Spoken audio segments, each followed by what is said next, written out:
আজকের প্রথম নিউজ হচ্ছে যেমনটা আমি বেশ কিছু সময় আগে আমার ভিডিওতে বলেছিলাম যে ডাব্লিউডাব্লিউ তাদের যে পুরনো হেডকোয়ার্টারের বিল্ডিংটা রয়েছে সেটাকে বিক্রি করতে চাইছে আর সেটাকে সেলের ওপর লাগিয়ে দিয়েছিল। তো এখন অফিসিয়ালি সেই বিল্ডিংটা মানে ডাব্লিউডাব্লিউর পুরনো হেডকোয়ার্টারটা বিক্রি হয়ে গেছে। এটা $3.75 মিলিয়ন বিক্রি হয়েছে।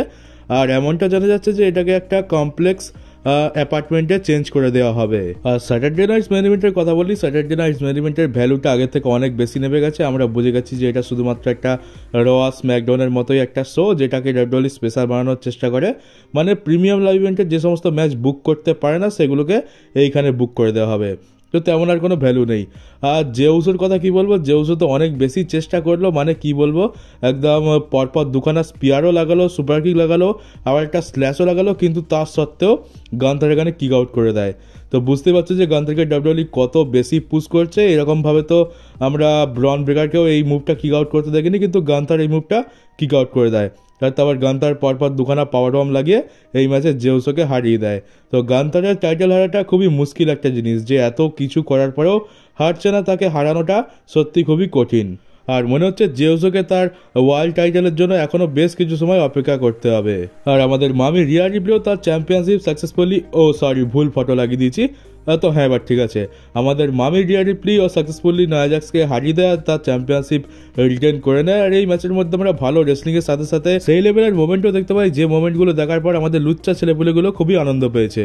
আর এবারে অ্যালেক্সা ব্লিসের রিটার্ন নিয়ে একটা খারাপ আপডেট রয়েছে, সেটা হচ্ছে যে ডাব্লিউডাব্লিউ এখন আপাতত অ্যালেক্সা ব্লিসের কোনো রকম রিটার্ন প্ল্যান করেনি, প্ল্যান করেছিল কিন্তু সেটা ক্যান্সেল করে দিয়েছে। তো কি হয় যে পিডব্লিউ ইনসাইডার এমনটা রিপোর্ট করেছে যে ডাব্লিউডাব্লিউ সম্ভবত অ্যালেক্সা ব্লিসকে হোয়াইট সিক্সের নতুন মেম্বার হিসাবে ইন্ট্রোডিউস করতে চেয়েছিল। আমরা হোয়াইট সিক্সের অ্যালেক্সা ব্লিসের রিটার্ন দেখতে পেতাম, কিন্তু কি হয় যে অ্যালেক্সা ব্লিসের রিটার্ন ক্যান্সেল করে দেওয়া হয়।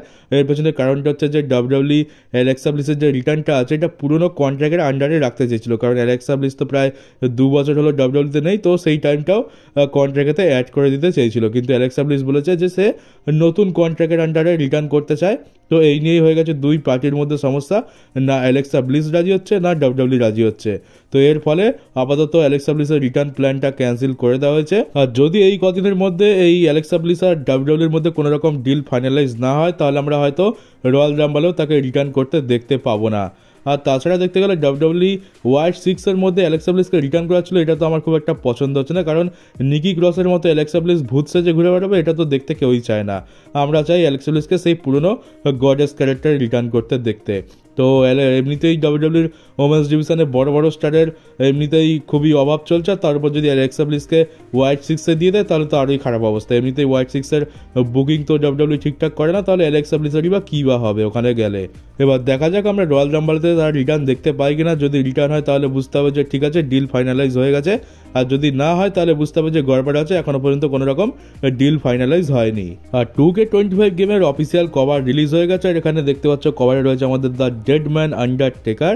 এটা ডাব্লিউডাব্লিউ 2K25 গেমের ডেড ম্যান এডিশন রিলিজ করেছে।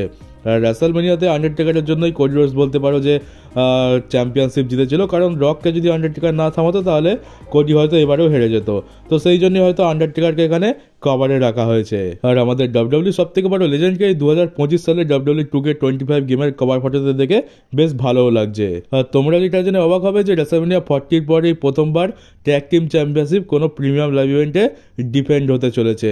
এই motor city machine gun versus DIY এর মধ্যে ম্যাচ দেখতে পাবো আমরা রয়্যাল রাম্বলে।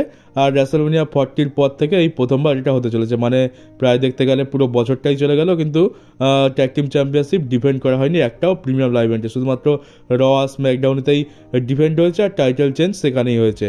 তো বুঝতেই পারছো ডাব্লিউডাব্লিউ ট্যাগ টিম ডিভিশনকে কত বেশি গুরুত্ব দেয়, আর এর থেকে বোঝা যাচ্ছে যে ট্যাগ টিম ডিভিশনের ভ্যালু কতটা। ডাব্লিউডাব্লিউ যেখানে নিজেই ট্যাগ টিম ডিভিশনকে এরকম বাজেভাবে ইউজ করছে, সেরকমভাবে গুরুত্ব দিচ্ছে না, তাহলে ফ্যান্সরাই বা কি করে এদেরকে গুরুত্ব দেবে আর এদের প্রতি ইন্টারেস্ট দেখাবে। আর স্যাটারডে নাইটস মেইন ইভেন্টে ব্রন স্ট্রোম্যানের কি হাল হয়েছে তা তোমরা দেখেই নিয়েছো। ম্যাচটা অনেক বড় ছিল, জেকব ফাটু ভার্সেস ব্রন স্ট্রোম্যান। আমি জানতাম ম্যাচটা অনেক বড়, কিন্তু তার সত্ত্বেও আমি এটা নিয়ে বেশি এক্সাইটেড ছিলাম না, কারণ আমি বলেছিলাম যে এখানে বলির ভাটা আমাদের ব্রন স্ট্রোম্যানকেই বানানো হবে, আর তেমনটাই হলো। ব্রন স্ট্রোম্যানকে খুবই বাজেভাবে তো এখানে পুরো ডিস্ট্রয় করে দিয়েছে, নাক ফাটিয়ে দিয়েছে। তা সত্ত্বেও হয়নি, 3খানা মূল সল্টও লাগায়। ম্যাচটা ডিসকোয়ালিফিকেশানে এন্ড হয়ে যায়, কারণ কাউকে উইক দেখানো যাবে না। ব্রন স্ট্রোমান পুরো ম্যাচটা ডমিনেট করেছে, কিন্তু শেষে গিয়ে জেকব ফাটু তার এই অবস্থা করেছে। তো এটা দেখে খুবই খারাপ লাগছে যে ব্রন স্ট্রোমানের এই হাল, কিন্তু অপরদিকে জেকব ফাটুকেও বড় স্টার হিসাবে দেখাচ্ছে ডাব্লিউডাব্লিউই। একজনকে উপরে নিয়ে যেতে গেলে আরেকজনকে তো নিচে নামাতেই হবে, কিন্তু এই সেই ব্রন স্ট্রোমান যে 2017 সালে কি না করে বেরিয়েছে, রাজের এই অবস্থা করেছে ডাব্লিউডাব্লিউই। তো এটা দেখে সত্যি খুবই খারাপ লাগছে। আর ব্রন স্ট্রোমান ফাইনালি রিপ্লাইও করে দিয়েছে টুইটারে। এখানে ব্রন স্ট্রোমান জেকব ফাটুর উদ্দেশ্যে লিখেছে যে তোমার কাছে যখন সুযোগ ছিল তখন তোমার আমাকে মেরে ফেলাই উচিত ছিল। তো এখানে ব্রন স্ট্রোমানও তার বদলা নেওয়ার জন্য ফিরে আসবে এটা বলে দিয়েছে। জেকব ফাটু তাকে পুরোপুরি শেষ না করে অনেক বড় ভুল করেছে। তো দেখা যাক আমাদের ব্রন স্ট্রোমান তার বদলা নিতে সক্ষম হয় কিনা। আর এমন মনে হচ্ছে যে আমাদের জেকব ফাটুর সাথে আমাদের ফাইনাল বস রক মিলে আছে। এখানে রক যেটা বলছে জেকব ফাটু হয়তো তারই নির্দেশ পালন করছে, কারণ এখানে ডাব্লিউডাব্লিউ এই পুরো ভিডিওটা ইনস্টাগ্রামেতে পোস্ট করে লিখেছে হি ইজ ডেঞ্জারাস। আর এখানে রক কমেন্ট করেছে ফাকিং লাভ ইট মালো উসো। তো এখানে রক তো এখানে জেকব ফাটুকে খুবই অ্যাপ্রিসিয়েট করেছে, আর সে খুব এটা পছন্দ করছে। তাহলে কি এখানে এদের মধ্যে কোনো রকম লিঙ্ক আছে? দেখে তো তাই মনে হচ্ছে। রক ভাই কি করবে কিছু বোঝা যাচ্ছে না, খুবই মুশকিল হয়ে গেছে সিচুয়েশান। রক কিছু তো একটা বড়সড় প্ল্যান করছে, যেমনটা সে বলেছিল আমাদেরকে। আর কালকের মানডে নাইট ড্রয়ের জন্য WW Sami Zayn versus Drew ম্যাকিন্টায়ারের ম্যাচটাও ফিক্স করে দিয়েছে। মনে হচ্ছে স্যামি জেন আবার মার খেতে চলেছে বহুত। তবে দেখতে গেলে স্যামি জেন এর আগে ড্রু ম্যাকিন্টায়ারের কাছে প্রত্যেকটা ম্যাচই হেরেছে, অনেক কটা ম্যাচই সে হেরে গেছে। এবারেও কি ডাব্লিউডাব্লিউ তাকে হারাবে, এটা একটু মুশকিল লাগছে। হয়তো আমরা যেমনটা দেখলাম যে জে উসো ড্রু ম্যাকিন্টায়ারকে রোল করে পিন করে দিল, তারপর সেথ রলিন্স আগের সপ্তাহে ড্রু ম্যাকিন্টায়ারকে রোল করে পিন করলো, এরকম কোনো একটা সিন হয়তো কালকের আমরা দেখতে পেতে চলেছি। ড্রু ম্যাকিন্টায়ারের জন্য খারাপ, কারণ প্রত্যেকবারই সে হেরে যাচ্ছে, কিন্তু একটা জিনিস ভালো যে তাকে রোল করে হারানো হচ্ছে। এমন নয় যে তাকে একেবারে হেলুয়া কিক লাগিয়ে কার্ভ স্টাম্প লাগিয়ে স্পিয়ার লাগিয়ে নক আউট করে হারানো হচ্ছে। স্ট্রং তো ড্রু ম্যাকিন্টায়ারকে দেখানো হবে, সে পুরো ম্যাচটা ডমিনেট করবে, কিন্তু লাস্টে গিয়ে এই একটা চান্স আছে যে স্যামি জেন এতবার যখন হেরেছে হয়তো তাকে রোল করে পিন করে দিতে পারে বা অন্য কোনো উপায়ে ম্যাচটা জিতে নিতে পারে। তো এটাও দেখতে পেতে পারি আমরা কালকের। তো দেখা যাক কালকের কি হয়। আর এই নিয়ে আমাদের মেইন ইভেন্ট জেউসো 6বার ওয়ার্ল্ড টাইটেল পিকচার এসছে, আর প্রত্যেকবারই সে হেরেছে। তোমরা এখানে পুরো লিস্ট দেখতে পাচ্ছ। জেউসোকে ডাব্লিউডাব্লিউ বেশ ভালোভাবে তৈরি করছে, আমরা ফিউচারে হয়তো 1 থেকে 2 বছরের মধ্যেই তার কাঁধেতে ওয়ার্ল্ড টাইটেল দেখতে পেতে চলেছি, এমনটা আমার মনে হচ্ছে। আর আমাদের নাইজেরিয়ান জায়েন্ট টমাস এটা কনফার্ম করে দিয়েছে যে সে ডাব্লিউডাব্লিউতে ফিরছে। NOAH মানে নোয়া নামে একটা রেসলিং প্রমোশন রয়েছে। কিছুদিন আগে অমাস সেখানে গিয়ে জ্যাক মরিস নামে একজন ব্যক্তির সাথে মানে একজন রেসলারের সাথে মিলে ট্যাগ টিম চ্যাম্পিয়নশিপ জেতে। আর এখানে অমাস একটা প্রোমো কাট করেছে এই মানে রিসেন্ট টাইমে, যে সে অমাস এখানে বলছে যে আমাকে এবার ডাব্লিউডাব্লিউতে ফিরতে হবে, আর সে তার ট্যাগ টিম চ্যাম্পিয়নশিপটা ডাগা নামে একজন রেসলারকে দিয়ে দিয়েছে। তো এখন জ্যাক মরিস আর ডাগা হচ্ছে নতুন মানে ট্যাগ টিম চ্যাম্পিয়ন। অমাস নিজের জায়গাটা ডাগাকে দিয়ে দিয়েছে, আর অমাস এখানে পুরোপুরি কনফার্ম করে দিয়েছে যে সে ডাব্লিউডাব্লিউতে ফিরছে। তবে অমাস এটাও বলে যে আমি আবার কবে এই নোয়া প্রমোশনে আসতে পারবো আমি জানি না, আমি আবার কবে ফিরবো জানি না, কতদিন সময় লাগবে, তবে আমি এখানে নিশ্চয়ই ফিরবো একদিন। তো গাইজ মনে হচ্ছে আমার প্রেডিকশন ঠিক হতে চলেছে। আমি এটা বলেছিলাম যে রয়্যাল রাম্বলে আমরা অমাসকে দেখতে পাবো, আর মনে হচ্ছে রয়্যাল রাম্বলে অমাস আসার জন্য পুরোপুরি তৈরি হয়ে গেছে। ডাব্লিউডাব্লিউ তাকে ডেকে নিয়েছে, আর রয়্যাল রাম্বল একটা সারপ্রাইজ এন্ট্রান্স হিসাবে আমরা তাকে দেখতে পেতে চলেছি। আর জেকব ফাটু তো এখন খুবই ভালো কাজ করছে, রেসলিং তো তার ভালো ছিল, কিন্তু এখন আমরা তার টুকটাক প্রোমো সেগমেন্টও দেখতে পাচ্ছি, সে মাইকেও ভালো কথা বলছে। আর জেকব ফাটু এখন সামওয়ান ওয়্যারউলফ থেকে ট্রাইবাল উলফ হয়ে গেছে, তাকে আমরা ট্রাইবাল উলফ নামেই চিনি বলতে ডাব্লিউডাব্লিউ তাকে ট্রাইবাল উলফ নামেই অ্যাডভার্টাইজ করছে। আর আরেকটা বড় নিউজ হচ্ছে যে সম্ভবত ডাব্লিউডাব্লিউ নিকি বেলাকে ফিরিয়ে আনতে চাইছে। আর কিছুদিন আগে তো নিকি বেলা এটা টিজ করেছিল যে সে ডাব্লিউডাব্লিউতে ফিরছে, আর এখন এমনটা নিউজ হচ্ছে যে ডাব্লিউডাব্লিউ নিকি বেলাকে ফিরিয়ে আনতে চাইছে। আর তাদের মধ্যে কথাবার্তাও চলছে, ডিল সাইন হয়ে গেলে নিকি বেলাকে আমরা ডাব্লিউডাব্লিউতে রিটার্ন করতে দেখতে পাবো। আর মনে তো হচ্ছে যে আমরা ওমেন্স রয়্যাল রাম্বল ম্যাচে নিকি বেলার একটা সারপ্রাইজ রিটার্ন দেখতে পেতে চলেছি, কারণ ডাব্লিউডাব্লিউরও ইচ্ছা আছে আর নিকি বেলারও ইচ্ছা আছে, এবার শুধুমাত্র সময়ের অপেক্ষা। আর এবারে একটা বড় প্রশ্ন হচ্ছে যে আমরা কি ব্রক লেসনারকে রয়্যাল রাম্বল ম্যাচে দেখতে পেতে চলেছি?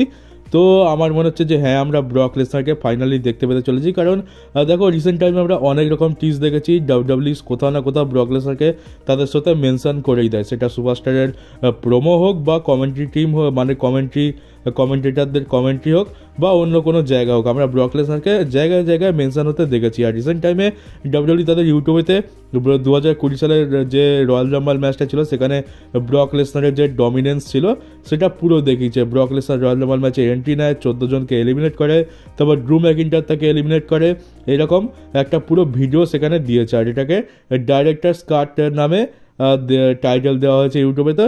তো এই রয়্যাল রাম্বলের টাইমে ব্রক লেসনারকে এইভাবে ডাব্লিউডাব্লিউ তাদের সোশ্যাল মিডিয়াতে অ্যাডভার্টাইজ করছে। তো আমার মনে হয় না যে এখান থেকে আর বেশি কিছু আমাদের জানার আছে। পরিষ্কার বোঝা যাচ্ছে যে ডাব্লিউডাব্লিউ কি বোঝাতে চাইছে আমাদেরকে। তো এটা আমার মনে হচ্ছে যে আমার পুরো বিশ্বাস আছে যে আমরা রয়্যাল রাম্বলে ব্রক লেসনারের রিটার্ন দেখতে পেতে চলেছি। নাহলে ডাব্লিউডাব্লিউ কখনোই ব্রক লেসনারকে এইভাবে মেনশন করতো না। যদি সত্যিই ডাব্লিউডাব্লিউ ব্রক লেসনারের সাথে কোনো রকম প্রবলেম থাকতো তাহলে তাকে এইভাবে প্রত্যেকটা জায়গায় মেনশন করা, তাছাড়া এরকমভাবে তাকে সোশ্যাল মিডিয়াতে দেখানো, এটা তো করতো না। আর যাই হয়ে যাক, আমরা দেখেছি যে ভিন্স ম্যাকম্যানের সাথে কি হয়েছে। তারপর ভিন্স ম্যাকম্যানের কথা তো বাদ দাও, সে তো রেসলারও নয়। আমরা ডিন অ্যামব্রোজের ক্ষেত্রে দেখেছি ডাব্লিউডাব্লিউ ডিন অ্যামব্রোজের তো পুরো চিহ্নই মুছে দিয়েছে, কখনো তাকে মেনশন পর্যন্ত করে না। কিন্তু ব্রক লেসনারের সাথে এমন কোনো সিন নেই, তাকে রেগুলার দেখানো হচ্ছে। তো এটা একটা অনেক বড় পজিটিভ নিউজ। আমার তো পুরো বিশ্বাস আছে যে আমরা রয়্যাল রাম্বল ম্যাচে তার রিটার্ন দেখতে পেতে চলেছি, এবার শুধু সময়ের অপেক্ষা।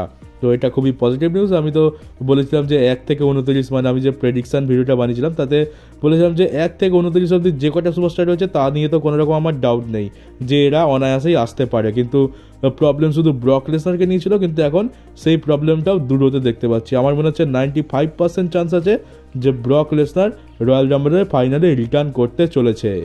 তোমরা সকলে আইসো স্পিডকে তো চেনোই। আইসো স্পিডকে আমরা রেসলম্যানিয়া 40-তে দেখতে পেয়েছিলাম, র্যান্ডি অর্টন থেকে আরকেও লাগিয়ে দিয়েছিল। আর এবারে আমরা আইসো স্পিডকে রয়্যাল রাম্বলে তো দেখতে পেতে চলেছি। এখানে ট্রিপল এইচ এখানে আইসো স্পিডকে ভিডিও কল করে আর তাকে রয়্যাল রাম্বলে আসার জন্য ইনভাইট করেছে। এখানে আইসো স্পিড ফুল ব্যাক স্টেজের অ্যাক্সেস পেয়ে যাচ্ছে, যে কোনো সুপারস্টারের সাথে সে ভিডিও বানাতে পারে, সবার সাথে কথা বলতে পারে, সে সব জায়গায় একেবারে ঘুরে বেড়াতে পারে। এমনকি যখন রয়্যাল রাম্বলের ম্যাচটা হবে তখন এন্ট্রান্স এরিয়া যেখানে গরিলা পজিশন ট্রিপল এইচ বসে থাকে সেখানে সে বসে লাইভ স্ট্রিমিং করতে পারবে যে কখন কোন সুপারস্টার এন্ট্রি নিচ্ছে। তো আপাতত এখন এটুকুই কনফার্ম হয়ে রয়েছে, এখানে ট্রিপল এইচ কনফার্ম করে দিয়েছে। এবার ব্যাপার হচ্ছে যে আমরা সম্ভবত আইসো স্পিডকে রয়্যাল রাম্বল ম্যাচেতেও এন্ট্রি নিতে দেখতে পেতে পারি, কারণ আইসো স্পিড একটা বড় মোমেন্ট দেওয়ার জন্য যথেষ্ট। সে খুবই ফানি একজন মানুষ, আর সে এরকম বড় মোমেন্ট সে যদি রয়্যাল রাম্বল ম্যাচে এন্ট্রি নেয় তাহলে একটা ডেফিনেটলি এর একটা বড় মোমেন্ট হবে। আর সে তো খুব ভালো অ্যাথলিট, তো রয়্যাল রাম্বল ম্যাচে কম্পিটও করতে পারবে কিছুক্ষণের জন্য।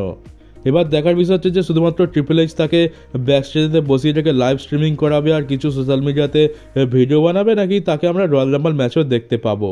আর যদি রয়্যাল রাম্বল ম্যাচে আসে তাহলে তো ভাই আগের বার তো র্যান্ডি অর্টনের সামনে পড়েছিল, আর এবার আমি চাই যে আইসো স্পিড ব্রক লেসনারের সামনে পড়ুক, তাহলে দেখতে আরো ভালো লাগবে। ব্রক লেসনারের কাছে সুপ্লেক্স খাওয়ার পর যদি স্পিডের মাথা একটু ঠিক হয়। আর এমনটা নিউজ এসেছে যে ডাব্লিউডাব্লিউ রেসলম্যানিয়াতে সম্ভবত রিয়া রিপ্লি ভার্সেস বিয়াঙ্কা ব্লেয়ারের ম্যাচ প্ল্যান করছে। তো আমি যখন এটা দেখলাম ভাবলাম যে এটা কি হচ্ছে, আমরা তো সেই কবে থেকে আশা করে আছি যে জেড কার্গিল ভার্সেস বিয়াঙ্কা ব্লেয়ারের ম্যাচ হবে রেসলম্যানিয়াতে। আগের বছরই হয়ে যাওয়ার কথা ছিল, কিন্তু ডাব্লিউডাব্লিউ ভাবলো যে সবে মাত্র ডেবিউ হয়েছে, এর মধ্যে এত বড় ম্যাচ দেওয়া ঠিক হবে না, বরং আর একটু সময় দেওয়া যাক। তো সময় তো দিয়েছে, আর যে এখানে জেড কার্গিলকে স্টোরি লাইন থেকে যাতে কিছুক্ষণের জন্য বাইরে রাখা যায় সেই জন্য ইনজয়ও দেখানো হয়েছে, যদিও বা জেড কার্গিল ইনজয় তো কোনো দিক দিয়েই নয়। তো আমরা তো ভেবেছি যে রেসলম্যানিয়াতে জেড কার্গিল ভার্সেস বিয়াঙ্কা ব্লেয়ারের ম্যাচ দেখতে পাবো, কিন্তু এখন এইসব কি শুনছি, মানে এবছরেও আমরা দেখতে পাচ্ছি না।